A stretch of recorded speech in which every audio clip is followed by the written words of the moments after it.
as well.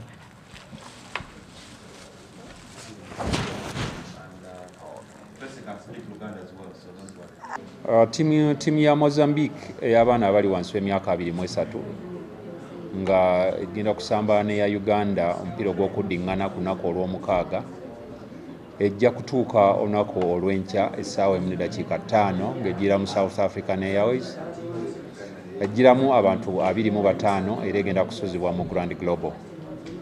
Barifiri abagenda okufa omupiira guno bava Egypt ate nga kalabalaba waagwo agenda kuva Eritrea.